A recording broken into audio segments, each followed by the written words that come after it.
When I used to live in West Milford, there's a point where you come around the corner and you hit the reservoirs up there. And there's a part where people rolled out on the lakes that are up there. And you would come around that corner and it was a different world. There were people in the canoes up there were people in the kayaks, they were, doing anything they can, they were fishing. They'd be up there before, 4:45 in the morning, lining up to put their boats in. And I've noticed that about places you go, even when the leaves change, I have to say, and the highway is full of people just going to see the different colors of trees, Thank God that's still alive in us, I have to say.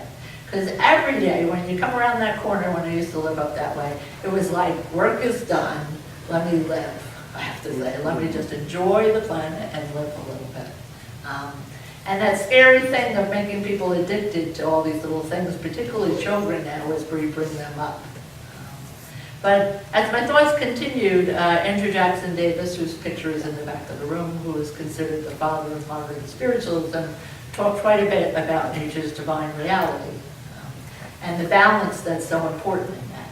And as I thought about that, if you think about the God that made you, the genius that had to go into the heart that ticks, and all the things that have to come together for this body to flourish. And the very simple things, I have to say, in many ways, that can make us out of balance. I certainly know when I'm out of balance. And I really do strive to put myself back into that middle place. Tons of things can do that to us, I have to say. Not coming from a place of peace. And even being able to find that place of peace within yourself and maintain that place of peace. But if I truly think about it, as Andrew Jackson Davis says, the God, the divine force that created me and everything that it takes, I have to say, to make that come together. It's interesting, a few years ago, Patty and Stephen Upton had a discourse going on the importance of an ant. Yes, we did. Yes, we did. Stephen says, no purpose for an ant. Patty? Absolutely purpose for an ant. But as I thought about this, I have to say, which I do, I don't know if you think about odd things like this, but I do. Think of all, the ant has world, doesn't he? His world may be very different than my world, but he gets up in the morning foraging for wood. He becomes a part of an army of ants, I have to say. And that is his world, but God created that ant as well. And there has to have been just as much of the little parts, that make an ant move around. Or everything out there, like that stunning tree outside this window that is that beautiful pink. To, Gordon Higginson's favorite poem, God of the Granite and the Rose, the vast amount of divinity, energy that has to go into the creation of everything we pass, and certainly not that stupid iPhone that's trying to get us addicted to it. So as we think about that, Andrew Jackson Davis did another brilliant thing, and in a minute we're going into a longer piece of music.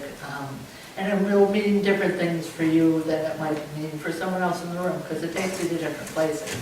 But Andrew Jackson Davis used to like to go plot himself on the edge of a mountain where he could lift his consciousness almost close enough to the clouds.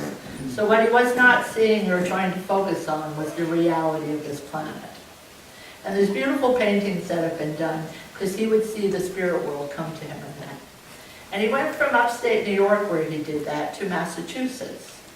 And there's an actual place in Massachusetts up on the bluff where he would go as well. So his consciousness was not about this plane of existence. He wanted his consciousness raised to what that distant shore was like.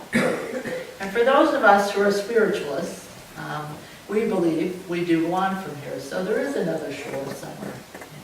And for some of us who have lost great, significant people to us, we can't wait for that day to meet those people again.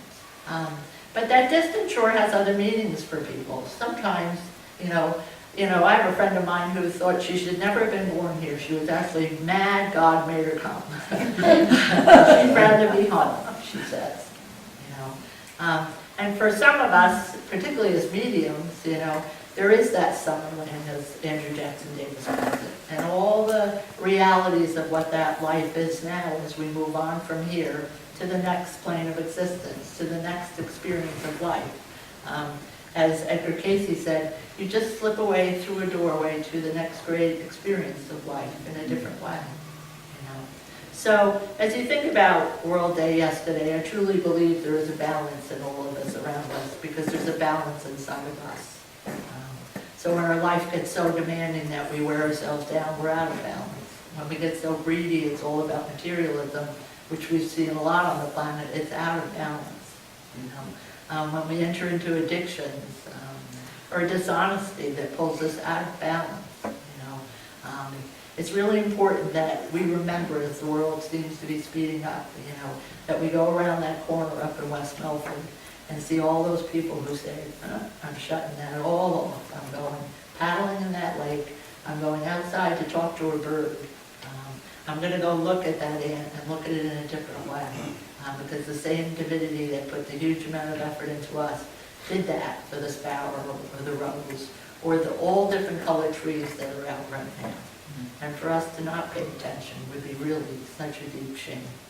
So we're going to go into a beautiful piece of music, and it will be to you what it's supposed to be. But happy Earth Day, and think about the balance of all things, and even the integrity of an ant.